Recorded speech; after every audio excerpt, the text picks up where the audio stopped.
Ana estaba cobarde ante el hombre de pelo blanco que vociferaba y se desesperaba diciendo que su hija no era una bruja y que las acusaciones eran puras tonterías.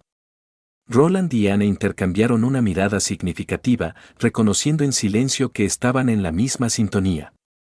De repente, una brillante chispa de llama se encendió en la palma de Ana, haciendo que el hombre retrocediera en shock y miedo.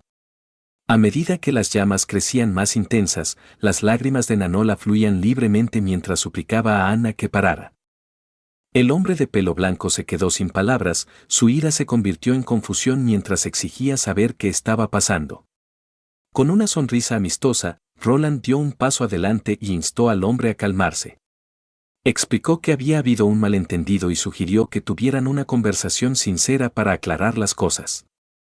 Poco a poco, la ira del hombre de pelo blanco se disipó. Roland pacientemente explicó que Nanola había venido al castillo para entrenar sus habilidades mágicas, no porque estuviera involucrada en bajezas. Las palabras de Roland quedaron en el aire mientras explicaba el valor precioso de las habilidades curativas de Nana.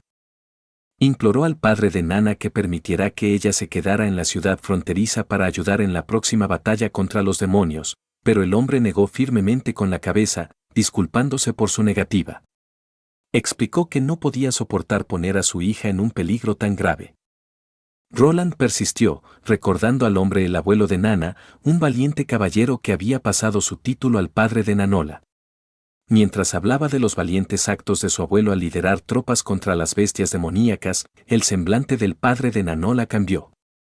Sus ojos se iluminaron con orgullo y reverencia mientras relataba con entusiasmo el pasado heroico de su padre. Al notar el atuendo poco convencional del padre de Nanola, Roland no pudo evitar notar los ásperos callos en sus manos, evidencia de que no había estado ocioso como la mayoría de los otros nobles. La meticulosidad de Roland para los detalles le permitió deducir que el padre de Nanola no había olvidado el legado de su padre mientras la conversación continuaba. Roland habló de las luchas actuales de la familia Pine bajo el férreo control de la tiranía del duque Raan. A pesar de su antigua gloria, ahora enfrentaban una inmensa dificultad para reclamar su lugar legítimo en la sociedad. El padre de Nanola se sorprendió por la precisa evaluación de la situación de Roland, quedando sin palabras ante los astutos comentarios del joven lord. Con un repentino destello de inspiración, Roland invitó al padre de Nanola a quedarse en Bordertown y aportar su fuerza a la lucha contra las bestias demoníacas que aterrorizaban las tierras circundantes. A cambio, Roland prometió recompensarlo con una valiosa parcela de tierra. El padre de Nanola se levantó de su asiento, con una expresión llena de determinación y miedo. Aunque estaba ansioso por unirse a la causa de Roland, sus preocupaciones por la seguridad de su hija aún pesaban mucho en su mente. Su naturaleza escéptica lo llevaba a cuestionar si Bordertown realmente poseía el poder y la fuerza para resistir a las implacables hordas de bestias demoníacas. El padre de Nanola temblaba de miedo mientras Roland describía la cruda realidad de su situación. Habló de la amenaza inminente de la iglesia y sus espías insidiosos que habían infiltrado cada rincón del bastión de Changji. Si descubrían el secreto tan bien guardado de Nana, su destino estaría sellado, sin esperanza de escape o salvación.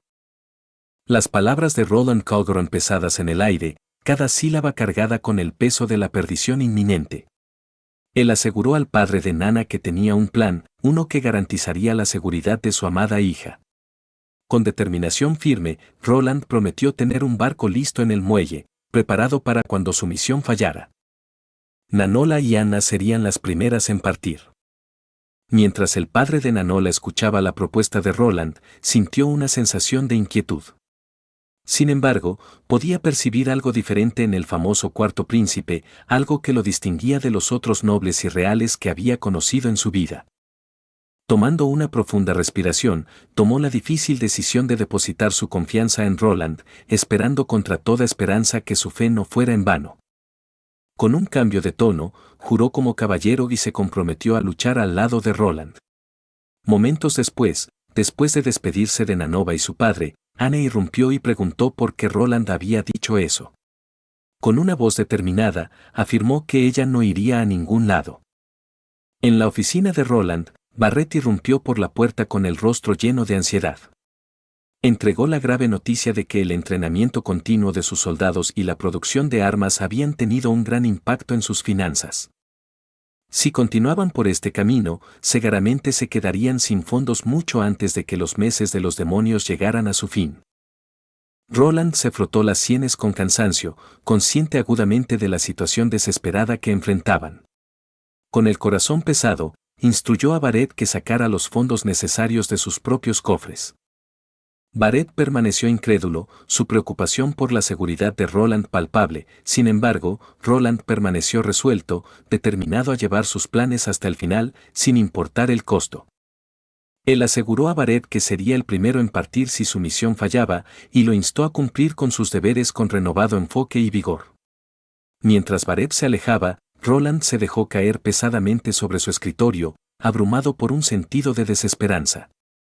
No podía creer que hubiera logrado agotar completamente sus recursos en medio de la niebla.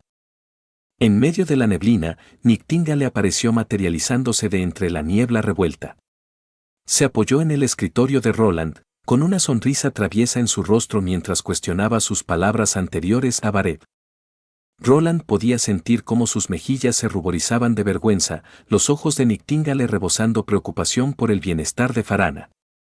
Ella instó a Roland a pasar más tiempo con ella, temerosa de que su tiempo pudiera estar agotándose. Sin embargo, Roland se mantuvo firme en su creencia de que Ana saldría victoriosa contra las fuerzas demoníacas, confiando en las propias palabras de Ana de que no sucumbiría ante la tortura demoníaca y seguramente sobreviviría. Nightingale no podía creer la confianza inquebrantable de Roland en una bruja, al seguir diciendo que era una bruja maldita por el diablo. Roland sostuvo su mirada con determinación, un destello decidido en sus ojos. Se negó a dejarse influenciar por las palabras de Nightingale, declarando que confiaba en Anna tanto como confiaba en la propia Nightingale. La habitación cayó en un incómodo silencio mientras Nightingale luchaba por aceptar las palabras inquebrantables de Roland. Ella cambió el peso de un pie al otro, incapaz de encontrarse con su mirada. A medida que el peso de la convicción de Roland comenzaba a hundirse en Nightingale, ella sintió un leve rubor subiendo por sus mejillas. Aclaró su garganta y tartamudeó unas pocas palabras, como si fuera un detector de mentiras, admitiendo que Roland no estaba mintiendo. A medida que la tensión en la habitación se disipaba, Nightingale se encontró atraída por la ventana de Roland. Miró hacia afuera, hacia el cielo que se oscurecía, viendo cómo los copos de nieve comenzaban a caer perezosamente desde los cielos. Su corazón se aceleró con un sentido de presagio al darse cuenta de que esta era la primera nevada, señalando el mes de la llegada de los demonios. Sus ojos regresaron a Roland, un silencioso reconocimiento pasando entre ellos. Sin decir una palabra, ambos sabían lo que debía hacerse. Mientras Roland se acercaba al campo de entrenamiento, el sonido de los disparos resonaba en el nítido aire invernal. De pie en el campo de tiro, con los ojos fijos en el objetivo frente a él, Roland se acercó con una expresión severa, ansioso por evaluar su progreso. Axe se giró para enfrentarse a Roland, su rostro rompiendo en una sonrisa segura. Con un gesto de cabeza, aseguró a Roland que había estado practicando diligentemente y que había dominado la pistola de chispa según sus instrucciones. Mientras Axe contemplaba la poderosa arma en su mano, sintió un profundo respeto por el hombre que se la había dado. Juró no decepcionar nunca a Roland y usar sus habilidades para defender su tierra contra las bestias demoníacas que amenazaban con sobrepasarlos. Roland se volvió hacia Carter y preguntó por su progreso. Aunque la habilidad de Carter con las nuevas armas era encomiable, sus preocupaciones sobre la lenta tasa de producción eran válidas. Roland reconoció la dificultad de liderar la era de las armas de fuego, pero aseguró a Carter que más armas serían fabricadas a su debido tiempo. Roland caminó con determinación hacia el muro de la ciudad, flanqueado por Axe y Carter, dos de sus soldados más confiables. Mientras observaba la extensión de tierra más allá del muro, su mente estaba consumida por pensamientos sobre la inminente invasión demoníaca. El trío llegó al muro de la ciudad donde Roland fue recibido con una corriente de cabezas inclinadas de los soldados reunidos. Cuando Axe informó que no se habían avistado bestias demoníacas, Roland exhaló un suspiro de alivio. La primera nevada normalmente significaba una pausa en la actividad de las bestias. Sin embargo, su respiro fue breve cuando un soldado en el muro gritó una advertencia. Una figura solitaria había aparecido, el pánico se extendió entre los soldados y algunos sugirieron sonar la alarma. Roland, tranquilo y centrado, les recordó su entrenamiento y los instó a usar un juicio adecuado. Gradualmente, los hombres recuperaron su compostura y bajaron sus arcos. Roland exhaló un aliento cansado, reconociendo que el agotador entrenamiento era necesario para inculcar disciplina en sus tropas. Los soldados se mantuvieron en posición, observando atentamente cómo el astuto zorro se acercaba a las murallas de la fortaleza. De repente, la bestia se lanzó hacia adelante, sus ojos fijos en la imponente barrera. Axe, rápido en reaccionar, alertó a Roland sobre las posibles intenciones de la criatura de saltar por encima de las defensas. Carter, siempre el valiente protector, se posicionó frente a Roland, preparado para atacar. Sin dudarlo, Axe sacó su arco y dejó volar una flecha que perforó el cuerpo sinuoso de la bestia en un disparo letal. Mientras Roland observaba el cuerpo sin vida de la bestia, su mente inquisitiva se puso en marcha. El tono ébano de la sangre de la criatura despertó su interés y la realización de que las brujas podían resistir las secuelas del despertar solo profundizó su fascinación. Ahora con la curiosidad avivada, se hizo una nota mental para explorar la enigmática montaña en un futuro cercano. Roland se volvió hacia Axe y le preguntó sobre las consecuencias de ser mordido por una bestia demoníaca. Para su alivio, Axe le aseguró que la muerte era el único resultado y no una transformación espantosa en un ser similar a un zombi en un helado guión de otro mundo. La mente de Roland corría con una idea audaz, consumir la carne de la bestia caída. Sin embargo, antes de que pudiera vocalizar su plan, la voz de Carter resonó vehementemente oponiéndose a la sugerencia de Roland. El pensamiento de consumir carne infectada no solo era poco apetitoso, sino también peligroso para su supervivencia. Axe apoyó la advertencia de Carter con el sombrío hecho de que cualquier perro alimentado con carne contaminada siempre moriría. El corazón de Roland se hundió al darse cuenta de la oportunidad perdida y dejó escapar un suspiro melancólico. Mientras las tropas realizaban sus patrullas regulares, llegó de repente un informe sobre un individuo herido en las peligrosas minas del norte.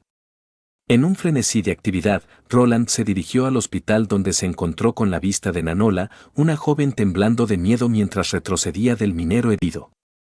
El padre de Nanola, un faro de calma en el caos, se apresuró al lado de su hija para ofrecerle consuelo y apoyo.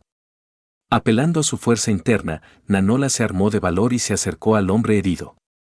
Con una profunda respiración, convocó su habilidad latente desatando un cegador destello de luz que dejó a su padre maravillado.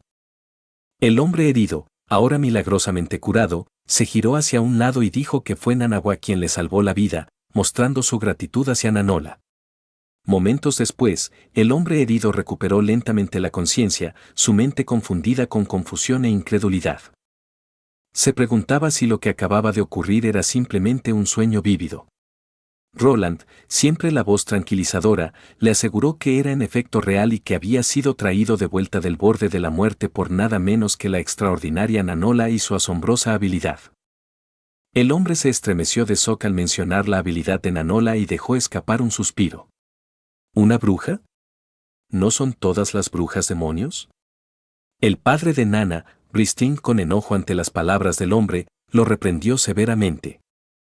Le recordó al hombre que fue Nanawa quien le salvó la vida y que un demonio nunca se dignaría a ayudar a un humano de esa manera. Al darse cuenta de su grave error, el hombre saltó de la cama y cayó de rodillas, suplicando el perdón de Nana. Con lágrimas corriendo por su rostro, expresó su más profunda gratitud hacia la joven por salvarle la vida.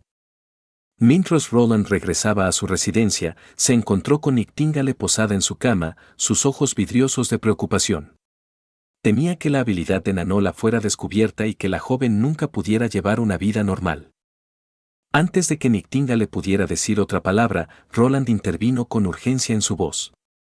Le recordó a Nictíngale que la ciudad fronteriza era pequeña y que la influencia de la Santa Iglesia era limitada. Creía que ahora era el momento perfecto para construir confianza en las brujas y que necesitaban aprovechar esta oportunidad antes de que llegara el temido mes del demonio.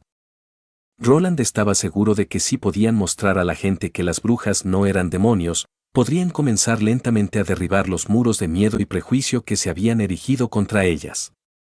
Mientras Roland le entregaba a Nightingale una copa de vino, hablaba con confianza asegurándole que todo estaba bajo control. La intensa nevada que cubría el camino hacia la fortaleza de Chengdu y el control que tenían sobre los puertos de envío aseguraban que ninguna noticia de la ciudad fronteriza pudiera llegar al mundo exterior. Con 3 meses, tenían suficiente tiempo para hacer un cambio. Roland recordó a Nightingale al minero que fue salvado por Nanola más temprano ese día. El minero, una vez temeroso del poder de las brujas, ahora creía que Nanawa era un ángel de renacimiento. Roland vio esto como una oportunidad para elevar la moral y sembrar una semilla de cambio en los corazones de las personas, especialmente en el nuevo ejército que estaba construyendo.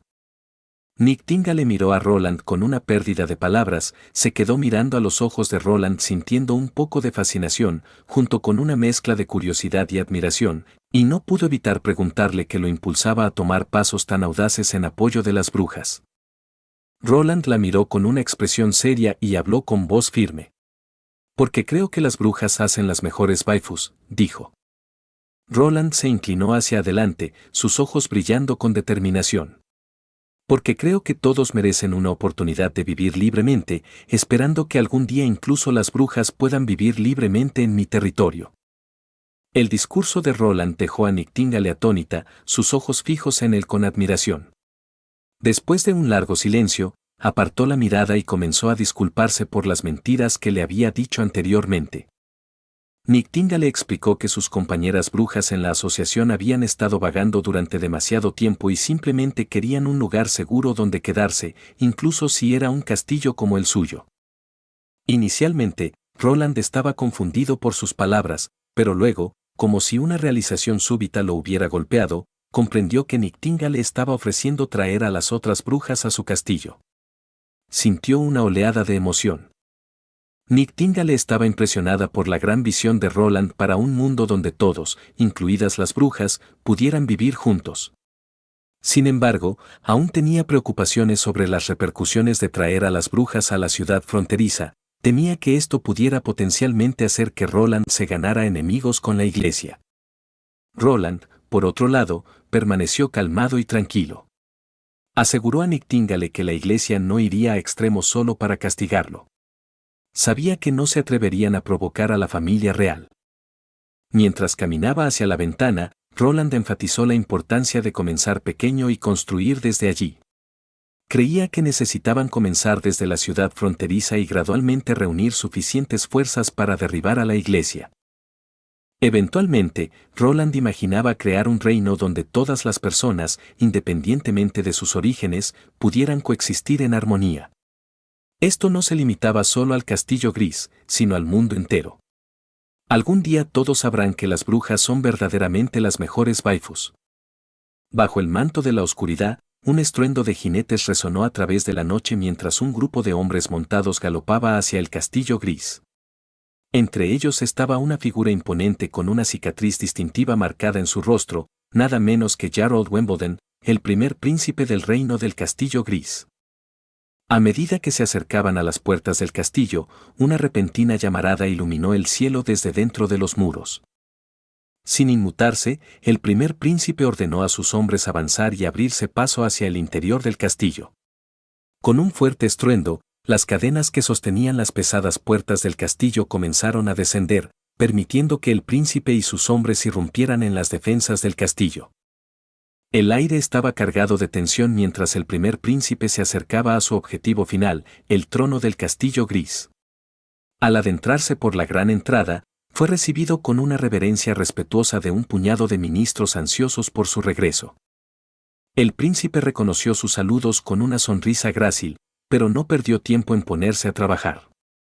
Indagó si los guardias habían sido reemplazados según lo planeado, a lo que los ministros admitieron vacilantes que hubo algunos problemas con el plan. Sin embargo, el príncipe permaneció imperturbable, su confianza inquebrantable era un testimonio de su determinación inquebrantable. Emitió órdenes para asegurar la entrada con todo el personal disponible, manteniendo su confianza en los 2 guardias que lo acompañarían.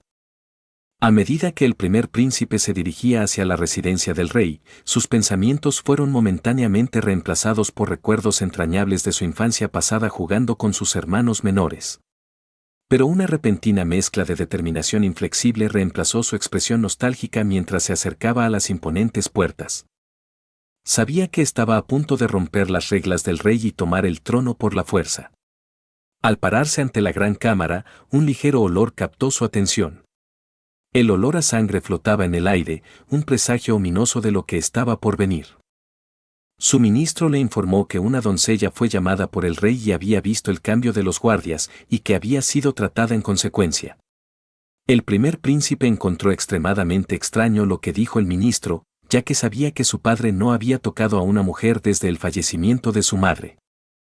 La determinación del primer príncipe solo se endureció al saber que ya no había vuelta atrás. Con una profunda respiración, empujó hacia adelante y entró en la habitación. Al abrir la puerta, el olor metálico de la sangre asaltó sus sentidos, su mirada recorrió la habitación y se detuvo en la cama donde una horrible vista lo esperaba. Las sábanas eran de seda, teñidas de un carmesí que evidenciaba un crimen atroz cometido dentro de esas mismas paredes. Reaccionando por instinto, el primer príncipe desenvainó su espada con un sonido metálico agudo, preparándose para lo peor. Pero lo que vio a continuación lo dejó completamente desconcertado. De pie junto a la cama estaba su propio hermano, el segundo príncipe, y en el centro de la habitación yacía el rey, con un puñal atravesando su pecho y sus ojos sin vida mirando hacia la nada. La rabia y la confusión se arremolinaban dentro del primer príncipe mientras luchaba por dar sentido a esta escena horrible. Las manos de su hermano estaban manchadas de sangre, una vista condenatoria que no dejaba dudas sobre quién era responsable de este acto atroz. La mente del primer príncipe corría a toda velocidad mientras intentaba lidiar con la traición de su hermano. Sentía una ira hirviente en lo más profundo de su pecho, calificando al segundo príncipe como un demonio salido de las profundidades del infierno. El segundo príncipe simplemente sonrió con desdén en respuesta, como si desafiara al primer príncipe a juzgarlo. Él sabía demasiado bien que su hermano había recibido las mismas ventajas que él y que también habría tomado el mismo camino si se le hubiera dado la oportunidad. Atrapado en una trampa que nunca vio venir, el primer príncipe luchaba por recuperar su compostura. Sabía que estaba en desventaja y que el segundo príncipe había planeado todo esto desde el principio. Pero para su sorpresa, su hermano reveló que no tenía intención de matarlo. La razón de su traición era simple, no quería esperar 5 largos años para enfrentarse al poderoso ejército de la tercera hermana, que había estado construyendo sus fuerzas durante mucho tiempo. Antes de que se anunciara siquiera el concurso por el trono, el segundo príncipe vio esto como la oportunidad perfecta para tomar el castillo gris sin necesidad de construir un ejército desde cero. Con una determinación feroz ardiendo en sus ojos, el primer príncipe vio una oportunidad y se lanzó contra su traicionero hermano, decidido a vengar el asesinato de su padre. Pero antes de que pudiera acercarse, los guardias se abalanzaron, sus lanzas penetrando profundamente en su carne y derribándolo en un doloroso montón. El segundo príncipe se alzó sobre su hermano caído, una sonrisa cruel torciendo sus labios mientras declaraba que el primer príncipe enfrentaría juicio al día siguiente. Acusado de abandonar su propio territorio y de asesinar al rey, el primer príncipe se sintió impotente mientras luchaba contra el firme agarre de los guardias. Amenazó con exponer el complot de su hermano ante el mundo, pero el segundo príncipe simplemente se rió, revelando un pequeño frasco de poción que dejaría completamente mudo a quien lo bebiera. El corazón del primer príncipe se hundió al darse cuenta de la profundidad de la depravación de su hermano. Había subestimado la astucia del segundo príncipe. Con una sonrisa retorcida, el segundo príncipe declaró que regresaría a su territorio esa misma noche, con la intención de prepararse para su ascensión al trono. Antes de que las noticias de la muerte de su padre pudieran propagarse por todo el reino, su discurso estaba lleno de falso dolor y lágrimas de cocodrilo, pero no había error en el brillo de la ambición en sus ojos. Mientras hablaba, los recuerdos de su infancia aparecían ante los ojos del primer príncipe, un amargo recordatorio de la felicidad que una vez compartieron. El sonido de sus risas y la vista de ellos jugando juntos se sentía como un sueño lejano, destrozado como un espejo.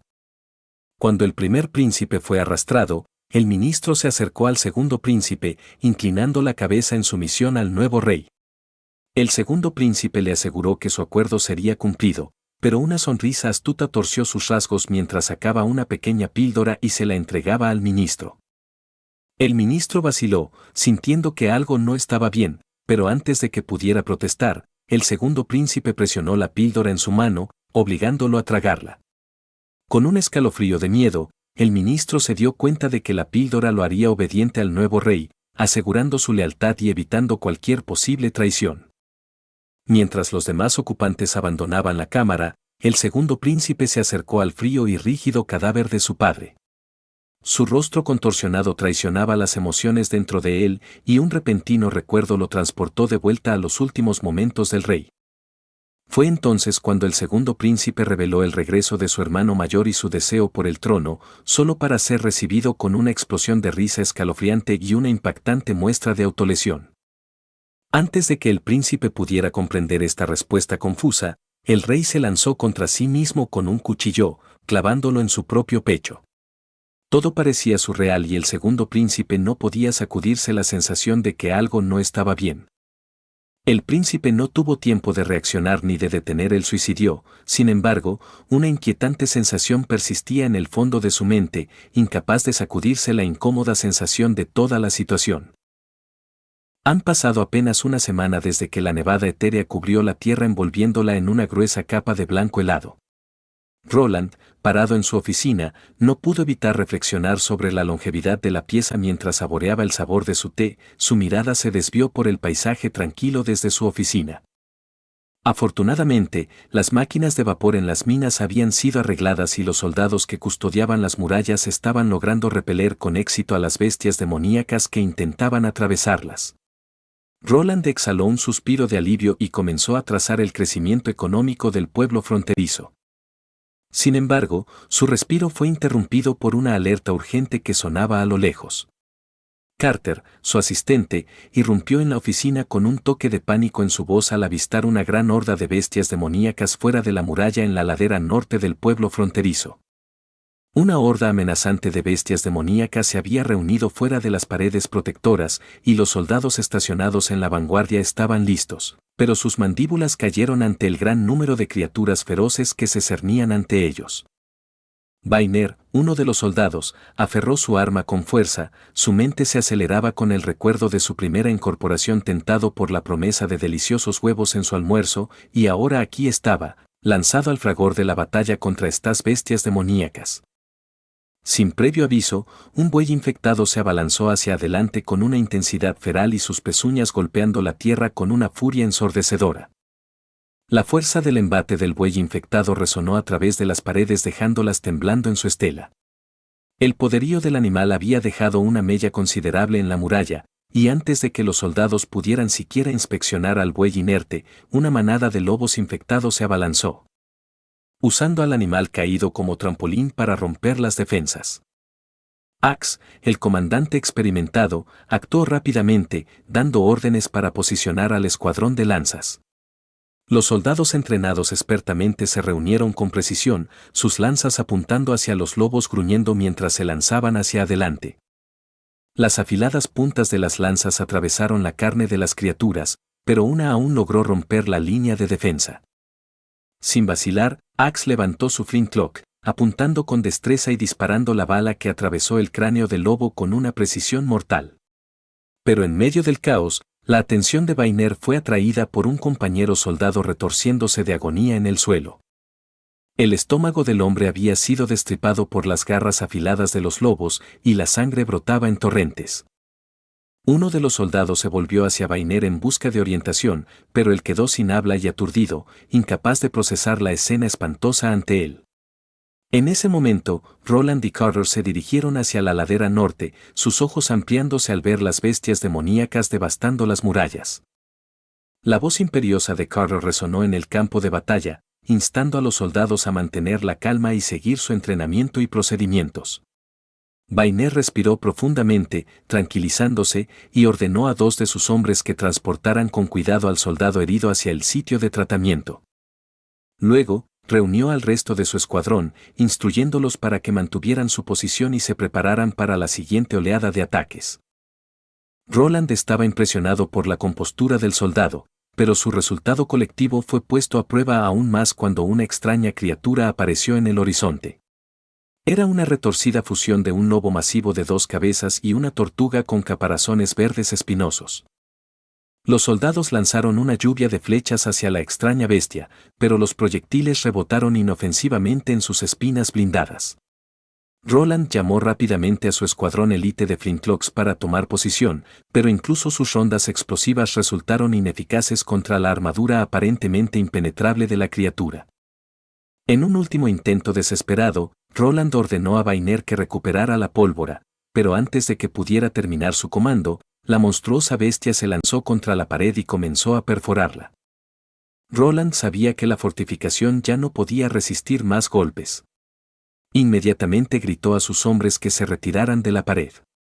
De repente, la piedra bajo él se desintegró en fragmentos. Justo cuando Roland estaba a punto de ser enterrado, Nictingale llegó para salvar el día, guiando hábilmente a Roland hacia la seguridad, lejos de la muralla que se derrumbaba. Una brecha masiva se cernía ahora ante ellos, una oscura abertura en la barricada una vez inexpugnable. Pero en ese momento, Vainer regresó de un salto hacia la pared, agarrando una caja en su mano. Ax ordenó a Vainer que encendiera la caja de luz y la colocara debajo de la criatura demoníaca. Vainer respiró profundamente, recordando los pasos para usar el arma, y estiró la anilla para colocarla rápidamente cerca de la criatura. Mientras el humo se elevaba, él corrió lejos, advirtiendo a todos que se cubrieran y se prepararan para el impacto. Las llamas empezaron a titilar y luego, con una explosión masiva, la criatura fue completamente destruida. Pero antes de que pudieran recuperar el aliento y regocijarse en su victoria, otra oleada de demonios se lanzó sobre las murallas.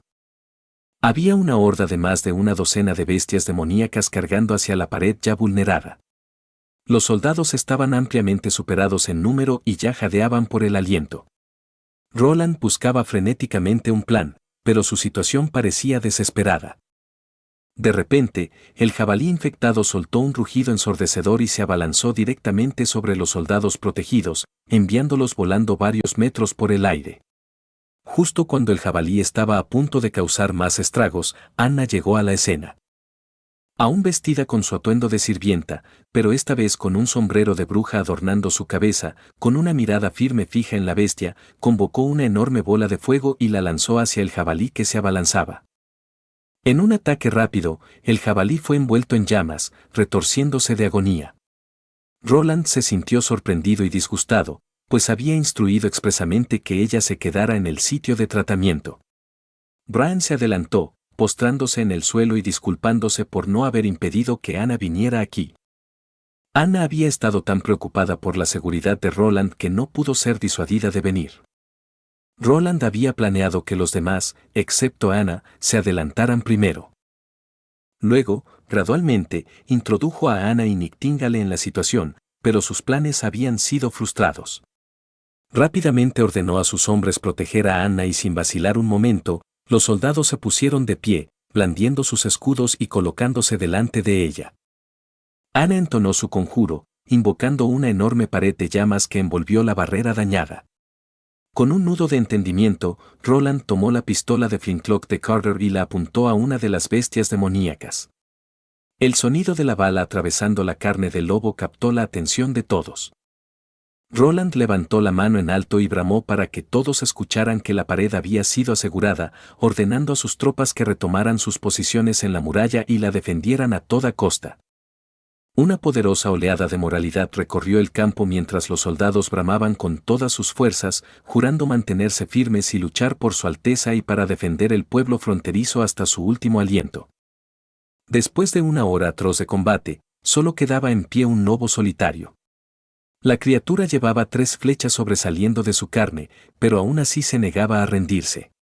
Sin embargo, en cuestión de segundos, también se desplomó sobre la tierra empapada de sangre, señalando la victoria luchada con valentía del pueblo fronterizo asediado.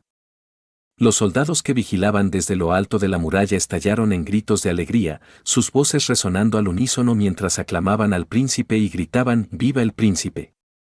El corazón de Roland se hinchaba de orgullo al ver a sus tropas trabajando juntas y triunfando sobre las bestias monstruosas, pero sabía que explicar la presencia de Anna a los soldados sería un desafío. Temía que la gente del pueblo pudiera volver a verla como un demonio, especialmente después de presenciar sus increíbles poderes. Sin embargo, los temores de Roland resultaron infundados, ya que los soldados se reunieron alrededor de Anna, bajando la cabeza en un gesto de máximo respeto hacia la bruja que había luchado junto a ellos. Pronto se dio cuenta Roland de que si bien las personas pueden temer a lo desconocido, si el poder pertenece a alguien que lucha a su lado contra un enemigo común, ese miedo cedería ante la gratitud y la confianza. Con ambas manos extendidas, Roland buscó asegurar el bienestar de Anna, pero para su consternación la encontró pálida y inconsciente en sus brazos. En un estado de pánico, Roland pidió ayuda a gritos. Mientras tanto, dentro del opulento palacio de la tercera princesa García, finalmente llegaron a sus oídos las noticias de la trágica muerte del rey. La carta transmitía un sombrío relato de cómo el monarca había sido asesinado por el traicionero primer príncipe antes de ser aprehendido por la guardia personal del rey. El primer príncipe ahora estaba condenado a muerte por decapitación. Sin embargo, García sabía demasiado bien que esto era un plan urdido por el maquiavélico segundo príncipe, quien temía a ella y a su ejército. La tercera princesa se dio cuenta de que necesitaba revisar sus planes y así convocó a todos los capitanes de la flota a su oficina con un edicto urgente. Mientras su subordinado se arrodillaba ante ella, dirigiéndose a ella como Vuestra Alteza antes de corregir rápidamente a Vuestra Majestad, la reina, pasaron unos días y una paz temporal se instaló sobre el pueblo fronterizo. No había signos de la gran horda de bestias demoníacas que habían asolado la ciudad en el pasado reciente, y todos los soldados heridos habían regresado a sus puestos, completamente curados. La ciudad entera rebosaba de alta moral, e incluso Carror había logrado utilizar el caparazón de una bestia caída como parte de la defensa de la muralla. Pero cuando Roland se dirigía hacia la habitación de Anna, la heroína que lo había hecho todo posible, fue recibido con la triste vista de que ella seguía acostada en coma después de una semana. Annala y Nictíngale se sentaron en vigilia junto a la cama de Anna, observándola con ojos preocupados. Nictíngale dio la noticia de que Anna cumpliría la mayoría de edad esa medianoche, pero Roland estaba preocupado por su condición. ¿Sería seguro para ella alcanzar la mayoría de edad mientras estaba en coma? Tristemente, Nictíngale reveló que las probabilidades de supervivencia de Anna eran escasas. Explicó que alcanzar la mayoría de edad requería una inmensa fortaleza mental y sería imposible soportar la tortura demoníaca mientras estuviera en coma. Anna probablemente fallecería. Durante los tumultuosos y desestabilizados días de Nictíngale, ella fue testigo de la muerte de numerosas brujas. Estas personas, similares a Nictíngale misma, eran consideradas como nada más que esclavas y animales. Eran colgadas, quemadas vivas y sometidas a torturas como forma de entretenimiento para los nobles. Aquellos que lograban huir se veían obligados a subsistir en la naturaleza salvaje, lejos de los enredos de la civilización humana, con la esperanza de descubrir la montaña sagrada. Sin embargo, Anna era diferente a cualquier otra bruja que Nictíngale hubiera encontrado antes. Por primera vez, contemplaba a una bruja que era querida, amada y confiada por incontables personas. Nictíngale apretó los dientes, temblando con una mezcla de reluctancia y consuelo mientras tranquilizaba a Roland que incluso si Anna no sobrevivía la noche, ya había descubierto su propia montaña sagrada. Roland inhaló profundamente, inundado con un torrente de recuerdos que presentaban a Anna. Mientras Roland permanecía junto a la cama de Anna, recordando todos los maravillosos momentos que habían compartido, sostuvo firmemente la mano de Anna sabiendo que este sería su momento final juntos. La nieve y la brisa fría fuera de la habitación solo añadían a la solemnidad de la ocasión. Mientras el reloj avanzaba hacia la medianoche, Nictíngale percibió un cambio repentino en el aire. El cuerpo de Anna irradiaba una energía de otro mundo y al principio, Roland temió lo peor, que Anna estuviera sufriendo un dolor atroz. Pero para su sorpresa, Anna estaba tranquila y compuesta. De repente, la vela parpadeó y se apagó, sumiendo la habitación en la oscuridad. Pero justo en ese momento, Anna se despierta, una brillante llama verde estalla en la mano de Anna, iluminando la habitación y arrojando un extraño resplandor misterioso sobre todo lo que les rodeaba. Roland apenas podía creer lo que veían sus ojos cuando Anna calmadamente extendió su mano ofreciéndole la extraña llama verde que parecía palpitar con vida propia. Roland observó con ojos asombrados cómo la llama verde de Anna bailaba entre sus dedos como si estuviera viva. Con un suave asentimiento, Anna le dio permiso a Roland para tocar la llama y él extendió la mano de manera vacilante, asombrado al no sentir calor ni quemadura. Mientras Anna continuaba controlando sus llamas con facilidad, Roland se dio cuenta de que su mayoría de edad había despertado una nueva habilidad en ella. Con este nuevo poder, Anna podía controlar la temperatura de sus llamas, manipulándolas a voluntad. La mejor explicación que pudieron encontrar era que Anna había agotado todo su poder mágico durante la feroz batalla contra las bestias demoníacas. Esto de alguna manera había reducido el contraataque que usualmente venía con la mayoría de edad, permitiéndole completar el proceso de forma segura. Tanto Nightingale como Roland conocían demasiado bien los peligros de ser una bruja. Pero ahora, con este nuevo don revelado, Anna había descubierto un poder más allá de lo que habían imaginado, y juntos enfrentarían los desafíos que se avecinaban. Siempre se veían obligadas a ocultar sus habilidades mágicas y fingir ser humanos normales. Esta carga cobraba un gran peaje en sus cuerpos y a menudo resultaba en un contraataque durante su mayoría de edad. Por eso, la mayoría de las brujas nunca lograban superar esta etapa crucial en sus vidas. El descubrimiento que habían hecho era de gran importancia y Nightingale sabía que debía llevar este mensaje de vuelta a la Asociación de Brujas. Antes de irse, prometió regresar con todas sus hermanas, con la esperanza de que Roland las recibiera con los brazos abiertos.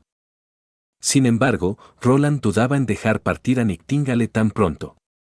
Con el mes del demonio aún en curso, temía por su seguridad con las bestias demoníacas acechando ahí afuera. Pero Nightingale entendía la urgencia de su misión. Cuanto antes pudiera entregar el mensaje, más brujas podrían sobrevivir al brutal proceso de mayoría de edad. Dereb irrumpió en la oficina de Roland con noticias urgentes. El embajador del bastión Changu había llegado con un mensaje para Roland. Al entrar en la sala de conferencias para encontrarse con el embajador, Roland pudo ver la preocupación grabada en el rostro del embajador. Al leer detenidamente la carta, supo de inmediato que no eran buenas noticias. A medida que bajaba por la carta, el corazón de Roland se hundía al leer el cruel anuncio de la muerte del rey. Petrov, nombrado por el duque Ryan, anunciaba que la lucha por el trono había terminado y el nuevo rey del Castillo Gris sería su majestad Timothy Wimbledon, el segundo hermano de Roland. Se informa a Roland que debe regresar a la capital antes del final del invierno. Al regresar a su oficina, Roland no podía sacudirse la sospecha que rodeaba las muertes repentinas del rey y el primer príncipe. Necesitaba actuar con cautela y esperar para ver cómo reaccionarían sus dos hermanas antes de hacer cualquier movimiento.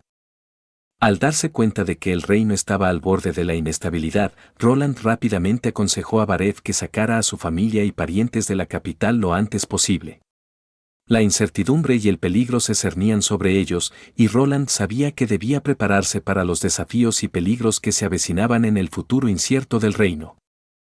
Ordenó a Barev, Carter y sus subordinados que redactaran una carta familiar que sería enviada con una escolta para asegurar su paso seguro. Además de garantizar la seguridad de sus seres queridos, Roland ordenó detener la exportación de minerales de hierro e inició una nueva ola de reclutamiento. Mientras Roland reflexionaba sobre sus opciones, su mente se aceleraba con posibilidades. Sabía que si el duque Ryan lo veía negándose a seguir la orden del rey, probablemente lo tomaría como un signo de rebelión y se movería para atacar el pueblo fronterizo. Sin embargo, Roland vio una oportunidad en esta situación.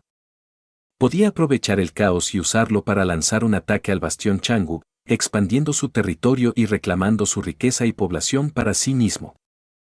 Roland no pudo evitar sentir una emoción de excitación al considerar las posibilidades. Con la estrategia adecuada, estaría un paso más cerca de su objetivo final. Mientras Nightingale entraba en el valle, se encontró con una pared aparentemente impenetrable de enredaderas bloqueando su camino hacia la cueva.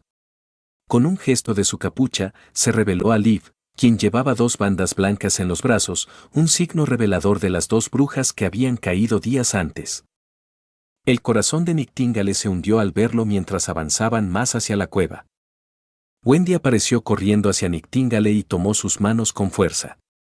Resultó que el verdadero nombre de Nictíngale era Verónica, un hecho que sorprendió a Wendy, quien había estado preocupada por la seguridad de Anna, la bruja a la que Nictíngale había salido a buscar para llevar de regreso a la asociación.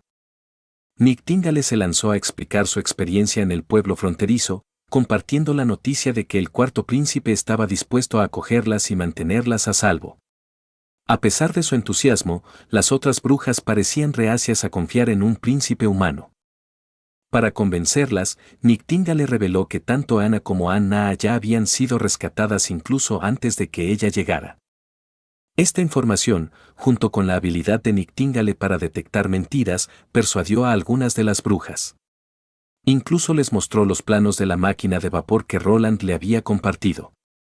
Pero justo cuando Nictíngale estaba ganando impulso, una mujer de mediana edad de la multitud, a quien Nictíngale se refirió como su mentora, dio un paso adelante y denunció su discurso.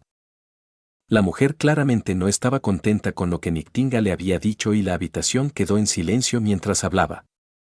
De vuelta en el castillo gris, Timothy fue presentado con un cristal de alta calidad por uno de sus caballeros. La iglesia sagrada había confirmado que el cristal era efectivo y no había sido cambiado. Sin embargo, Timothy no podía quitarse la sospecha persistente de que las brujas podrían haber estado involucradas en el suicidio del rey. Inmediatamente ordenó a sus hombres que buscaran a todas las brujas en la capital. Nictíngale abrió los ojos para encontrarse atada y recordó los eventos que llevaron a su captura. Recordó cómo su mentora había denunciado su discurso y había instado a las otras brujas a no confiar en ella. La mentora incluso llegó tan lejos como para afirmar que Nictíngale había sido engañada por los humanos y que la prueba de la mayoría de edad había sido establecida por los dioses para probar su fuerza física y mental. Ella creía que aquellos que fallaban la prueba no eran dignos de buscar la montaña sagrada. Gale se dio cuenta de que era imposible convencer a su mentora, quien tenía una mentalidad de culto. En lugar de discutir de vuelta, Nictíngale intentó convencer a sus hermanas para que eligieran si querían irse, pero justo cuando estaba a punto de hablar, sintió de repente un dolor agudo en la pierna y se dio cuenta de que había sido mordida por una serpiente. Cayó al suelo, impotente y vulnerable. La mentora se cernía sobre ella sosteniendo el medallón de los dioses que había drenado a Nictíngale de sus poderes. La mentora acusó a Nictíngale de traición y la amenazó con castigo, blandiendo un cuchillo caliente contra su garganta. Nictíngale intentó razonar con la mentora, explicándole que solo quería ayudar a sus hermanas y darles una oportunidad de una vida mejor, pero la mentora se negó a escuchar y arrojó los planos de la máquina de vapor al fuego, destruyendo cualquier esperanza de progreso. Wendy soltó un grito penetrante exigiendo que su mentora detuviera esta violencia sin sentido. Wendy se puso del lado de Nictíngale, creyendo que todos merecen el derecho de elegir su propio destino. El aire estaba cargado de tensión mientras el grupo permanecía en un silencio aturdido, cada uno indeciso de dar el primer paso. Nictíngale no había cometido ningún acto atroz contra la asociación, así que Wendy imploró que liberaran a Nictíngale. Finalmente, la mayoría de las brujas llegaron a un consenso y los ojos de la mentora ardieron de furia mientras levantaba su espada para golpear a Nictíngale, pero Wendy no estaba dispuesta a quedarse de brazos cruzados y ver cómo su amiga era brutalmente sacrificada. Con un movimiento de muñeca, convocó sus poderes de bruja y desarmó a la mentora, destrozando el medallón que había mantenido a Nictíngale cautiva. La mentora, enfurecida, se abalanzó sobre Wendy con su serpiente mordiendo el brazo de Wendy. Nictíngale, rápida y hábilmente, clavó su espada en la mentora permitiendo que ella y Wendy escaparan de la cueva y se lanzaran en busca de la libertad. A pesar de su exitosa escape de la cueva, el veneno que recorría el brazo de Wendy ya había comenzado a propagarse. Nictíngale se vio obligada a tomar una decisión sombría: tenía que amputar el brazo de Wendy. La herida fue vendada apresuradamente, pero Nictíngale no pudo detener el sangrado. Sabía que la única forma de salvar a Wendy era pedir ayuda a Nanawa de vuelta en el pueblo fronterizo, pero no estaba segura de si Wendy podría llegar allí. Fue entonces cuando una repentina aparición apareció detrás de Nictíngale, una chica de cabello brillante que flotaba sin esfuerzo en el aire. Su nombre era Lightning y había ingresado recientemente a la asociación. Lightning creía cada palabra que Niktinga le decía y estaba curiosa por el mundo exterior. Como alguien que siempre había anhelado convertirse en una exploradora, entendía la importancia de poder elegir su propio destino. La habilidad sobrenatural de Lightning para volar resultó ser una bendición. Niktingale no perdió tiempo en asegurar a Wendy a su espalda antes de saltar sobre la espalda de Lightning, fijando rumbo hacia el pueblo fronterizo. Mientras volaban por el cielo, Niktingale reveló su pasado y cómo conoció a Wendy. Fue Wendy quien una vez la salvó de una vida de miseria. Niktingale había vivido una vez con su familia en la bulliciosa ciudad de Silverlight, pero cuando tenía solo 14 años, un violento disturbio hizo que sus padres desaparecieran, dejándola a ella y a su hermano menor solos en el mundo. Su tío los había acogido, pero la vida de Niktingale tomó un giro oscuro cuando descubrió sus poderes de bruja ese mismo año. El tío de Niktingale la encerró y comenzó a entrenarla para que fuera una asesina. Amenazó su seguridad y la de su amado hermano, obligándola a perfeccionar sus habilidades y llevar a cabo sus tareas retorcidas. El tío ordenó a Niktingale sabotear, asesinar y envenenar a todos los enemigos de la familia Glan. Pasaron años desde que Niktingale vio por última vez a su amado hermano y resistió el arduo proceso de la mayoría de edad y eventualmente encontró la fuerza para vengarse de su tío tiránico. Fue entonces cuando se cruzó en el camino de Wendy, cuya sonrisa contagiosa lentamente comenzó a sanar el corazón roto de Niktingale. Guiada por el apoyo inquebrantable de Wendy, Niktingale encontró un nuevo propósito. Fue un cruel giro del destino que la mentora se haya vuelto tan extrema, lavando el cerebro de todas las demás brujas de la asociación. Mientras tanto, Roland y Anna estaban absortos en su trabajo atendiendo a los intrincados mecanismos internos de la máquina de vapor. Sin embargo, su concentración fue interrumpida por un estruendo atronador cuando Lightning aterrizó con un sacudón, el impacto resonando en todo el taller. Roland caminaba de un lado a otro, su mente corriendo con posibilidades. ¿Podría ser que la asociación hubiera sido atacada y solo ellos tres lograron escapar? Sus pensamientos fueron interrumpidos cuando la puerta crujió abriéndose y Niktingale apareció reconfortando a Roland que todos estaban bien mientras conversaban. Niktingale no pudo evitar sonreír ante la naturaleza cariñosa de Roland, quien demostró ser un verdadero príncipe que valoraba las vidas de las brujas. Luego reveló que la mayoría de las brujas en la asociación no creían la historia de Niktingale y ella misma había sido escéptica al principio. Después de intercambiar algunas bromas, Roland regresó a su residencia, donde Niktingale lo recibió en pijama. Su figura curvilínea y posición tentadora dejaron a Roland sintiéndose como un toro enfurecido, preguntándose si el destino finalmente le había sonreído de repente.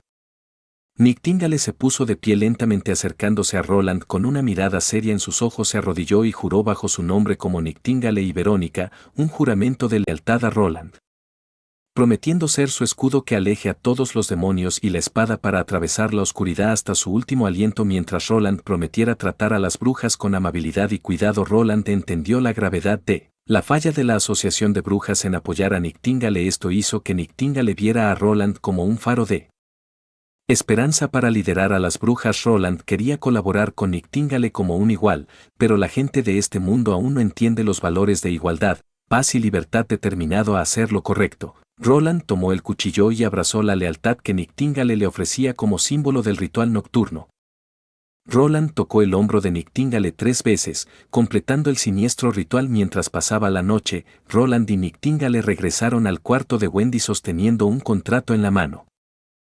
Llegaron con una propuesta. Wendy podría trabajar para Roland y quedarse en Bordertown. Esto era urgente para Roland, ya que mientras más esperaran, más precaria se volvía la situación. Roland estaba determinado a descubrir un camino para que todas las brujas pudieran alcanzar la mayoría de edad sin enfrentarse a las torturas malévolas del poder demoníaco. A la mañana siguiente, Roland compartió su teoría con los demás. Planteó que las brujas eran como vasijas que contenían una cantidad cada vez mayor de poder mágico dentro de ellas. A medida que crecían, esta energía se acumularía hasta que alcanzara un umbral que superara la capacidad del cuerpo, causando daño y angustia durante el temido mes de los demonios. Este poder aumentaría a una potencia sin precedentes. Sin embargo, Anna era una excepción a esta regla. ya que entrenaba sus habilidades incansablemente y gastaba todo su poder durante la batalla antes de alcanzar la mayoría de edad. Esto resultó en que cayera en un profundo coma.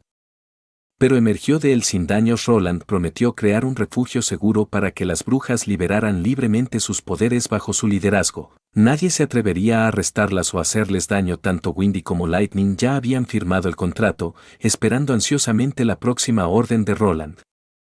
Para su sorpresa, Roland simplemente sonrió e instruyó a que siguieran practicando sus habilidades hasta poder manejarlas al nivel de Anna y Nightingale. Roland solicitó que Windy y Lightning demostraran sus poderes. Lightning se elevó al aire con gracia mientras Wendy manipulaba expertamente el viento. Anna se giró a Anna con una expresión pensativa, comentando sobre los profundos cambios que había notado en el comportamiento de Nightingale desde la última vez que se había encontrado con Roland. Nanoma habló sobre el tono de Nightingale y la suave expresión en sus ojos cuando miraba a Roland. Anna parecía ajena a lo que Nanola estaba tratando de transmitirle, luchando por comprender el significado. La atmósfera pacífica fue abruptamente interrumpida por el sonido de una alarma sonando en la distancia, señalando la llegada inminente de bestias demoníacas. Roland actuó de inmediato, apresurándose hacia la pared para encontrarse con Axe. Aunque no se veían bestias, Axe señaló hacia una criatura híbrida en la distancia. Un león de 4 ojos con formidables alas y afilados colmillos sobresaliendo de su mandíbula. Era el mismo híbrido que casi mata a Axe hace unos años. Mientras la bestia avanzaba lentamente hacia la pared, Axe ordenó a sus hombres que priorizaran la seguridad de Roland.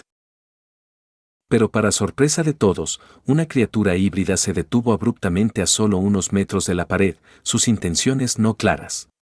En un abrir y cerrar de ojos, una bestia híbrida se lanzó a la acción, dejando el suelo y volando por el aire con una increíble velocidad. Roland gritó órdenes a sus hombres para que dispararan contra la bestia, pero era demasiado rápido y emitió un rugido ensordecedor que desequilibró a todos. La criatura luego se lanzó contra la pared, eligiendo el punto más débil de sus defensas. Los peores temores de Roland se hicieron realidad cuando Axe advirtió que la bestia había atravesado la pared y se dirigía hacia el área residencial. Sin vacilar un momento, Roland ordenó a su escuadrón que lo siguiera mientras dejaba una fuerza de reserva para guardar la pared. Roland rápidamente se dio cuenta de que había subestimado la inteligencia de estas bestias. Este híbrido en particular probablemente había pasado años observando y aprendiendo cómo detectar debilidades en la infraestructura defensiva, habiendo atacado previamente el bastión de Chengdu. Un grito penetrante resonó en la esquina, haciendo que los hombres se apresuraran hacia la fuente. Era uno de los residentes que había caído presa de la voraz bestia. Axe ordenó rápidamente a unos hombres que subieran a terreno más elevado y dispararan a discreción. Un soldado apuntó y disparó, la bala apenas perdió a la feroz criatura. El disparo atrajo la atención de la bestia, brindando a Axe la oportunidad de acercarse a ella. Apuntó su arcabuz a la cabeza de la criatura y disparó, la bala perforando su cerebro. El monstruo sucumbió al ataque mientras balas adicionales sellaban su destino. En la frígida región norte del Castillo Gris, dentro de la línea de defensa Hermes, una ola colosal de bestias demoníacas convergía en la pared intentando atravesar su imponente altura. Entre los tronos de los amigos, un híbrido parecido a un gusano escaló la pared con una agilidad sin esfuerzo. En cuestión de momentos, había penetrado con éxito la fortificación, su boca cavernosa liberando una horda de cientos, si no miles, de bestias demoníacas sobre los soldados indefensos que defendían la pared. El ejército del juicio se apresuró a retirarse solo para encontrarse a merced del enemigo. Con la ciudad exterior perdida y apenas un puñado de soldados restantes, sus perspectivas eran sombrías. De repente, una bestia demoníaca similar a un águila surcó el cielo seguida por otra ola de bestias demoníacas. La soldado mujer a cargo ordenó a sus hombres que ingirieran una píldora y se prepararan para la batalla. En un instante, un poderoso aura roja envolvió sus cuerpos, sus ojos tornándose carmesí mientras entraban en un estado berserker listos para enfrentar a sus enemigos. Un grito resonante dentro de los muros detuvo al ejército del juicio en seco. Un batallón de soldados imponentes vestidos con una armadura metálica negra completa, cada uno llevando un emblema cruzado, emergió de las sombras. Docenas de estos soldados con armadura negra avanzaron más allá de los aturdidos soldados del juicio, marchando decididamente hacia la ola demoníaca. De repente, una colosal bestia demoníaca se abatió desde arriba, sus garras más afiladas que las hojas mejor elaboradas. Para asombro de todos, uno de los soldados con armadura negra agarró firmemente la masiva garra de la criatura, manteniéndola a raya. Otro soldado apuntó su lanza hacia la bestia y la hundió en su cabeza, matando al monstruoso híbrido de un solo golpe. Los soldados sin emociones desenvainaron sus armas y cargaron hacia las bestias restantes en el cielo. En la torre de la iglesia sagrada, 3 obispos observaban la batalla desde lejos. De su conversación, estaba claro que no se sorprendieron por el resultado. Revelaron que los 1000 hombres enviados por los 4 reinos como refuerzos habían perecido en la pared, sirviendo solo como carne de cañón. A pesar de las pérdidas, los obispos estaban satisfechos con el resultado.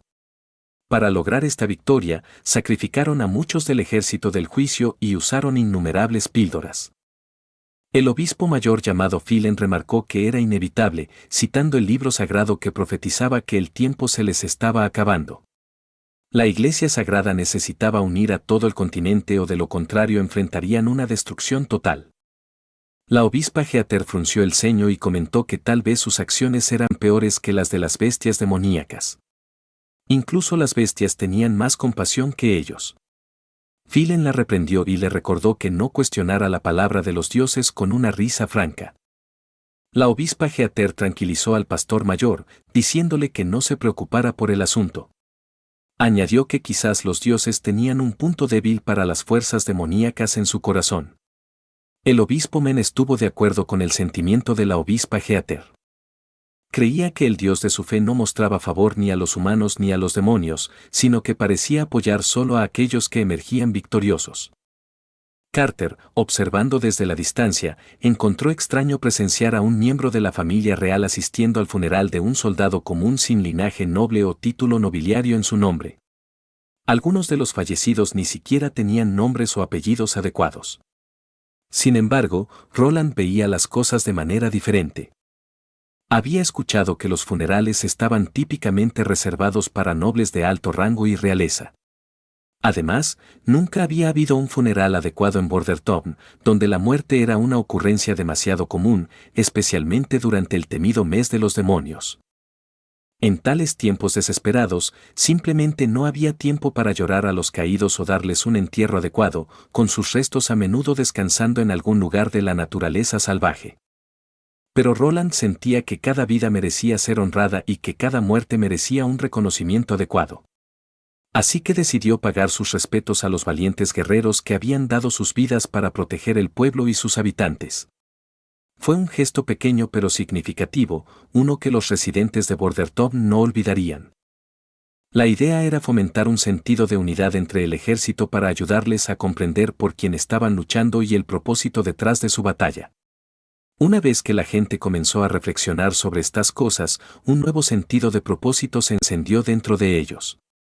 El espíritu del ejército fue elevado y un renovado celo nació. Esto ya no era solo un conflicto sin sentido, sino una causa por la que todos podían unirse. Los soldados ahora tenían una visión clara de por qué estaban luchando y el impacto que tendría en sus vidas y en las vidas de aquellos a quienes estaban jurados proteger. Roland tenía un gran plan en mente, uno que requería la producción de su primer cañón. Después del funeral, mientras él y la viuda afligida de Naji se encontraban a lo lejos, 2 soldados los observaban desde lejos. Uno de ellos expresó empatía hacia la mujer afligida que había quedado sola para criar a 2 niños pequeños. El otro soldado recordó a su compañero que Roland había cumplido sus promesas durante su alistamiento. De hecho, la esposa de Naji había recibido el salario de Audrey y una forma de compensación conocida como pensión. Además, se le proporcionarían provisiones esenciales como comida y carbón cada mes. Esto fue un testimonio del compromiso de Roland con sus soldados y sus familias, fortaleciendo aún más el ánimo de su ejército. De repente, Vainer se dio vuelta, sus ojos agudos divisaron una figura sombría en la distancia. Mientras tanto, Roland se dirigió al taller donde preguntó con entusiasmo sobre el progreso de los cañones para los arcabuces. Ana tenía buenas noticias que reportar. Todo va por buen camino, dijo mientras Roland le mostraba el plano del cañón largo de 12 libras, un pieza de artillería de calibre intermedio, Y se puso a trabajar expertamente extrayendo acero fundido y vertiéndolo en el molde esperando. A medida que avanzaba el día y el trabajo continuaba, la mirada de Roland se detuvo en Anna, quien trabajaba con gran enfoque y dedicación. No pudo evitar sentirse impactado por su belleza y gracia, y cuando notó las gotas de sudor en su frente, sacó un pañuelo y con ternura las limpió. Sus ojos se encontraron y ambos se ruborizaron ante la intensidad repentina del momento. Con el día llegando a su fin, se dirigieron de regreso para la cena, sin saber que estaban siendo observados por una figura misteriosa acechando en las sombras. Pocos sabían que este hombre acababa de presenciar algo impactante: el cuarto príncipe estaba viviendo con una bruja. El espía no perdió tiempo en transmitir esta información a Timothy. Mientras el espía avanzaba por los terrenos de entrenamiento del ejército, no pudo evitar. Pero observaba a los soldados mientras corrían en círculos, aparentemente desperdiciando su tiempo y energía. Su mente estaba ocupada con las cosas extrañas que había presenciado en la última semana: la aparición repentina de una pared, la existencia de un palo de metal mortal que podía matar híbridos y la impactante revelación de que el cuarto príncipe estaba viviendo con una bruja. Los pensamientos del espía estaban consumidos por las posibles recompensas que recibiría de Timothy por llevarle esta valiosa información. Sin embargo, poco sabía que Barner había estado observando de cerca cada uno de sus movimientos. De repente, la voz de Barner resonó, alertando a todos sobre la presencia de un espía en su medio. En un instante, el espía se encontró rodeado por más de una docena de soldados. Mientras tanto, Bareth estaba sentado en su oficina, presentado con la última solicitud de Roland: comprar un bergantín sin necesidad de un capitán o tripulación. Bareth se rascó la cabeza, perplejo sobre cómo se suponía que iba a transportar el barco sin marineros. Aunque disfrutaba de su nuevo poder y autoridad sobre toda la legislación y la ley, las ideas extravagantes de Roland a menudo resultaban ser bastante desafiantes de implementar.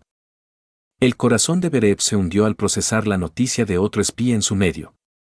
Este Carl, o Marmota como lo apodaban, había estado viviendo entre ellos durante meses, haciéndose pasar por un pariente de un residente de Bordertown al que había matado. El espía había sido enviado por el segundo príncipe, Timothy. Bareth le dijo a su estudiante que organizara los documentos para sentenciar al espía ahorcándolo. Sentado en su silla, Bareth no pudo evitar recordar la conversación que había tenido con Roland, donde expresó su preocupación por los espías enviados por otros príncipes y princesas.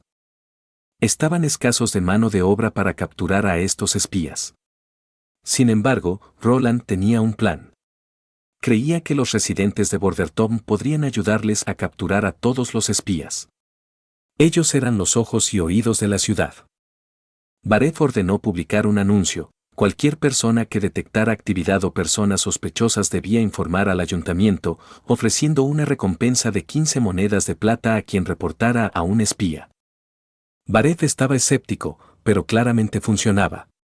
Había pasado un mes en la gran capital del Castillo Gris y ninguno de los hermanos de Timothy había regresado. Frustrado, se volvió hacia uno de sus ministros, quien informó que Roland había enviado una carta diciendo que regresaría una vez que terminara el mes del demonio, pero la carta no se refería a Timothy como su majestad o el rey. Timothy frunció el ceño, sin tomarse en serio a Roland. Entonces preguntó por su hermana menor, solo para descubrir que había desaparecido junto con su ama de llaves y 2 criadas después de confirmar la carta. Timothy sabía que García no cumpliría con su orden. Mientras ordenaba al ministro que le dijera al duque Hoyt que atacara a García, antes de que pudiera terminar su orden, un caballero irrumpió informando que el duque Hoyt había sido derrotado por el ejército de García 5 días antes y que García se había hecho cargo de la ciudad del Águila y se había declarado a sí misma reina. La mayoría de los señores parecían honrarla y, para sorpresa de Timothy, toda la parte sur del Castillo Gris ahora era completamente independiente. Mientras Axe y Carter empujaban la masiva artillería por las calles del sur de Bordertown, no podían evitar preguntarse por qué Roland los había asignado para protegerla. El aparato de metal voluminoso parecía más problema del que valía la pena, y no podían entender por qué alguien querría robarlo. Mientras tanto, los ojos de Lightning se iluminaron de emoción mientras preparaba la artillería para su uso. Mientras hubiera nuevas invenciones con las que trastear, Lightning estaba más que feliz de trabajar para Roland de forma gratuita. Limpió meticulosamente el cañón asegurándose de que ningún desecho pudiera causar problemas. Roland se volvió hacia los soldados y comenzó a instruirlos sobre cómo usar la artillería. Primero, inserten la pólvora, dijo mientras demostraba los pasos, luego agreguen el proyectil asegurándose de que esté bien apretado en la parte posterior, apuñalen la bolsa de pólvora e inserten la mecha. Roland dio la orden para que sus hombres se retiraran a una distancia más segura mientras encendía la mecha en la artillería de 12 libras. En cuestión de segundos, el proyectil fue lanzado con una fuerza increíble, perforando la armadura como un cuchillo caliente a través de la mantequilla y aterrizando a cientos de metros de distancia. Los espectadores quedaron maravillados por el inmenso poder del cañón y Carter no pudo evitar expresar su preocupación por el peso y la complejidad del arma. Señaló que cada cañón de 12 libras requeriría un equipo de 5 o 6 hombres para operar. A pesar de los inconvenientes, Roland permaneció firme. Creía firmemente que los beneficios de la artillería superaban cualquier posible desventaja. Él le dijo a Carter que con solo 3 cañones podría eliminar al Duque Ryan, tosió y luego dijo que se refería al temido demonio tortuga. Roland tuvo una brillante idea para transportar el cañón de 12 libras y la mitad de sus tropas al otro lado del río usando botes. Con el notable don de Wendy para controlar el viento, podrían superar en maniobrabilidad al ejército del duque al flanquearlos. Pero el astuto plan de Roland se desmoronó cuando Berev le entregó algunas noticias angustiantes. El costo de un bergantín era demasiado alto, oscilando entre 80 y 120 monedas de oro reales solo para construir un barco, además de la tripulación. Así que serían al menos 200 monedas de oro reales, incluso si usaban la mitad del saldo del ayuntamiento, que era de aproximadamente 300 monedas de oro reales, para comprar uno y no podrían pagar a sus soldados el próximo mes. Roland regresó a su oficina desanimado de que nadie les vendería un barco sin requerir también la tripulación. Otras ciudades tenían el lujo de comprar solo un barco, lo cual estaba demasiado lejos para que ellos viajaran, pero Roland no era de los que se rendían fácilmente. En un momento de pura brillantez, ideó un plan para construir un barco por su cuenta. Reflexionó sobre el diseño, teniendo en cuenta su utilidad y eficiencia. Finalmente, decidió construir una barcaza plana, pero el dilema era elegir un material adecuado. La madera no era una opción viable y el hierro estaba fuera de discusión, ya que lo necesitaba para los cañones. Después de mucha deliberación, se le ocurrió una solución. ¿Qué tal si usaba el cemento sobrante para construir el barco? Podría usar tablones de madera para el exterior y asignar barras de metal para reforzar la estructura, luego podría verter el cemento, que sería barato, fácil de fabricar y tendría una alta durabilidad. Roland no perdió tiempo y se puso manos a la obra. Sacó su bloc de dibujo y comenzó a dibujar el plano del barco. Para su deleite, logró construir un taller improvisado de construcción de barcos cerca del lago. Lightning, que estaba cerca, se sintió intrigada por el nuevo proyecto.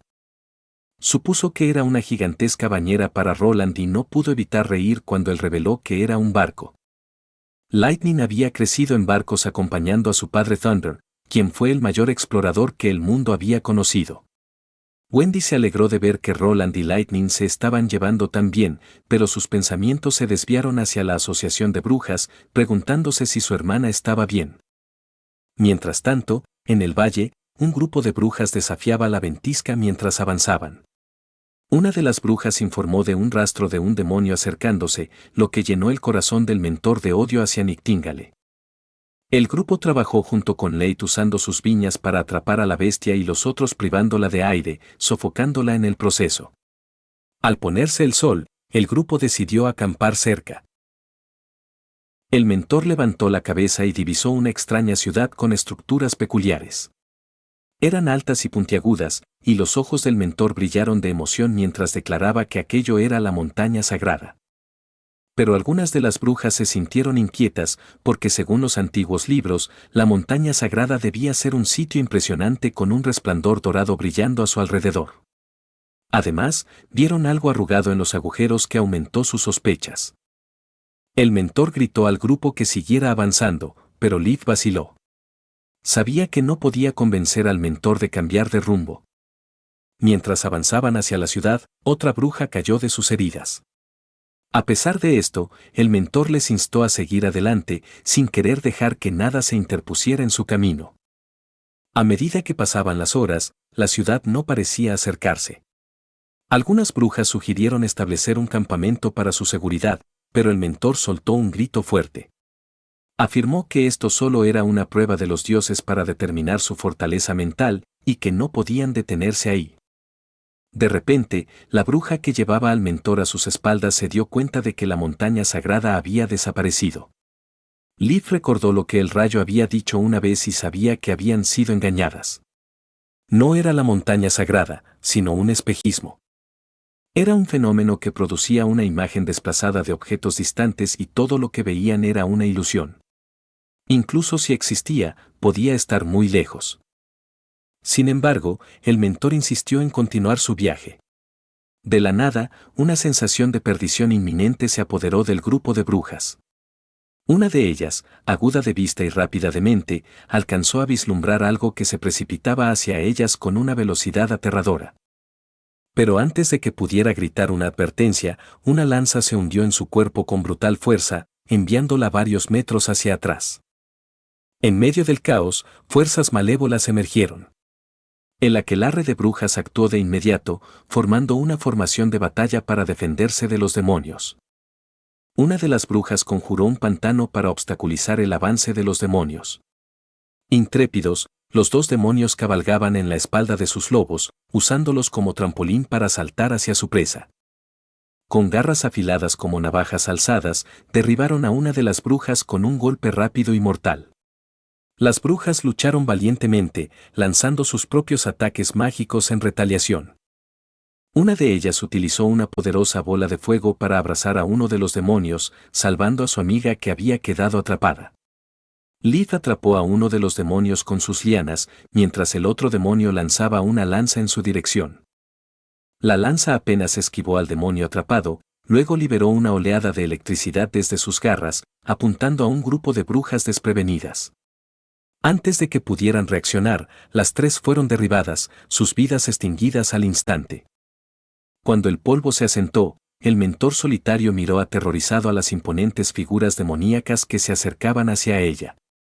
Eran las mismas criaturas que atormentaban sus pesadillas más oscuras, con garras afiladas brillando en la tenue luz. El mentor convocó a todas sus serpientes para que mordieran al demonio, y el ataque de las serpientes fue un velo. Pero una de las serpientes logró romper el tubo conectado al demonio. El demonio frente a ella fue envuelto en una nube de niebla carmesí, matando al mentor al instante. El demonio Riotin convulsionó de agonía y pronto cayó al suelo sin vida. Liv, que había estado observando desde la distancia, tomó nota de este extraño fenómeno. Con el conocimiento de que el tubo podría contener la clave para derrotar a estas monstruosas criaturas, ella recogió una ballesta y la apuntó directamente al demonio restante. Con toda su fuerza, disparó la ballesta al último demonio, apuntando cuidadosamente al tubo que parecía ser su punto débil. Al soltar la flecha, el tiempo pareció detenerse y ella observó con asombro cómo volaba por el aire, su trayectoria verdadera y firme. Con un estruendo ensordecedor, la flecha perforó el tubo y envió al demonio en una última convulsión antes de caer sin vida al suelo. Liv dejó escapar un suspiro tembloroso, dándose cuenta de que la batalla había terminado finalmente. Pero mientras miraba a su alrededor, el verdadero costo de la victoria se hizo demasiado claro. Sus camaradas yacían esparcidos a su alrededor, sus cuerpos sin vida, un recordatorio inquietante del tributo que había sido cobrado en este brutal conflicto. Abrumada por el dolor y la desesperación, Liv cayó de rodillas, lágrimas rodando por su rostro mientras gritaba en angustia, el sonido resonando a través del valle como un lamento melancólico. De vuelta en Bordertown, Anna yacía en su cama rodeada de sus compañeros más cercanos. Roland, Anna, Lightning, Nightingale y su padre estaban a su lado, sus ojos llenos de preocupación y consternación. Con un sentido de temor, Anna miró al grupo y formuló la pregunta que pesaba en su corazón: ¿voy a morir? Roland tomó la palabra, su voz calmada y firme. No morirás, Nanoa, dijo, sus palabras resonando con convicción. Nanoa dejó escapar un suspiro tembloroso, aliviada al escuchar las palabras de tranquilidad del grupo. Desde que Nanawa ha estado usando su habilidad a diario, debería poder pasar por el proceso pacíficamente. Y eso es todo por hoy, muchas gracias por ver el video. No olvides darle me gusta, suscribirte y presionar la campana para que no te pierdas las actualizaciones.